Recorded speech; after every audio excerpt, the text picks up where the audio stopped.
सूबाई वज़ीर बल्दियात सईद गनी का कहना है कि सर्कुलर रेलवे को चलाने के लिए असल मसला तजावुज़ात का नहीं बल्कि फ़ाइनेंस का है। जब तक वफाकी हुकूमत अपना किरदार अदा नहीं करेगी ये मनसूबा कामयाब नहीं हो सकता। सिंध असम्बली के अहाते में ज़राए इब्लाग़ के नुमाइंदों से गुफ्तगू करते हुए सूबाई वज़ीर बल्दियात सईद गनी ने कहा कि सुप्रीम कोर्ट के हुक्म पर तजावुज़ात का खात्मा किया जा रहा है। लोगों ने नालों और मार्केटों पर कब्जे कर रखे थे। सर्कुलर रेलवे से तजावुज़ात का खात्मा हमने माजी में शुरू किया था और मुतासरीन की रीसेटलमेंट की तैयारी की थी। सूबाई वज़ीर का कहना था कि रेलवे ने खुद लिख कर कहा कि जो ज़मीन सिंध हुकूमत खाली करवाएगी उसे फ़िलहाल महफूज रखने की रेलवे के पास इस्तेदाद नहीं है, लिहाजा ये काम रेलवे ने खुद रुकवाया था। सर्कुलर रेलवे को चलाने के लिए असल मसला तजावुज़ात का नहीं बल्कि फ़ाइनेंस का है। जब तक वफाकी हुकूमत अपना किरदार अदा नहीं करेगी ये मनसूबा कामयाब नहीं हो सकता। सईद गनी का मजीद कहना था कि हमारी कोशिश है कि तजावुज़ात के ख़िलाफ़ ऑपरेशन से जिन लोगों का रोज़गार मुतासिर हुआ है उनके लिए मुतबादिल का बंदोबस्त किया जा सके। अभी अगर आप देखो मैंने टाइम भी जो था बोलने का उसमें ज़्यादा ऑपोजिशन हम सुनते रहे।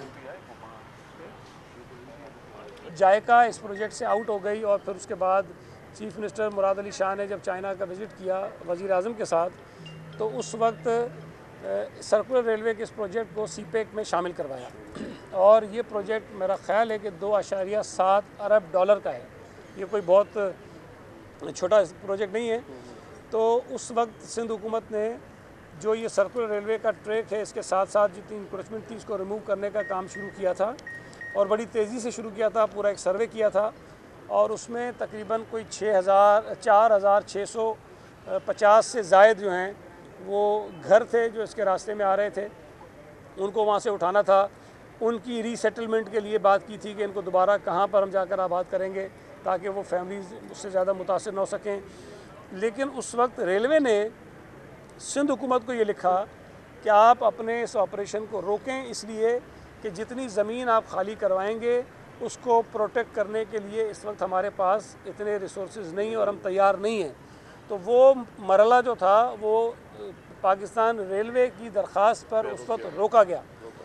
एक और इशू इसमें यह था कि ये जो 40 किलोमीटर से ज़ायद का ट्रैक है कराची कैंट से लेकर ड्रिग रोड स्टेशन तक, रेलवे का ये कहना था कि आप इसको एलिवेटेड लेकर जाएं, इसलिए कि वो ML1 का इनका प्रोजेक्ट है वो उसको चलाना चाहते थे। हमारा ये मौक़िफ़ था कि चूँकि ये ओरिजिनल जो है वो ग्राउंड पर है, इसको इसी तरह जाना चाहिए। जो ML1 का प्रोजेक्ट है उसको पहले एलिवेटेड कर दें, तो उसकी बुनियाद पर भी पाकिस्तान रेलवे ने इसको डिले करवाया था। तो सिंध हुकूमत पहले भी इस पर बहुत संजीदगी से काम कर रही थी। इस मरतबा अगर सुप्रीम कोर्ट के मौजूद जज साहब ने ये अहकाम जारी किए तो हम इस पर अमल करेंगे।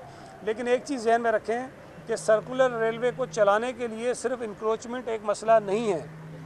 इंक्रोचमेंट एक हिस्सा ज़रूर है, एक कंपोनेंट ज़रूर है, लेकिन सबसे बड़ा मसला इसके फाइनेंसिस का है। और इसमें 3 फरीक हैं, सिंध गवर्नमेंट है, वफाकी हुकूमत है और चाइनीज़ गवर्नमेंट है जिन्होंने पैसा लगाना है। तो सिंध गवर्नमेंट तो अपने हिस्से का काम 2017 में भी कर रही थी, हम आज भी करेंगे, 2018 में भी करेंगे, लेकिन उसके साथ साथ फेडरल गवर्नमेंट के हिस्से का जो काम है वो उनको करना चाहिए ताकि फिर चाइनीज़ गवर्नमेंट की जो 3 बड़ी कंपनीज़ उन्होंने दी हैं जिसमें चाइना रेल भी शामिल है, वो आकर इसके अंदर 2.7 अरब डॉलर की जो इन्वेस्टमेंट है वो इसके अंदर करें। तो ये अच्छी बात है कि जज साहब को इस चीज़ का एहसास है कि कराची के लोगों के लिए सर्कुलर शुरू होनी चाहिए। लेकिन मैं ये बताना चाहता हूँ कि अगर इंक्रोचमेंट हम हटा भी लें तो सर्कुलर रेलवे ट्रेन नहीं चलेगी जब तक इसके अंदर पाकिस्तान की फेडरल गवर्नमेंट अपना किरदार अदा नहीं करेगी और जब तक हम माहौल ठीक नहीं करेंगे उस वक्त तक चाइनीज़ इन्वेस्टमेंट इसके अंदर नहीं है। अच्छा, कराची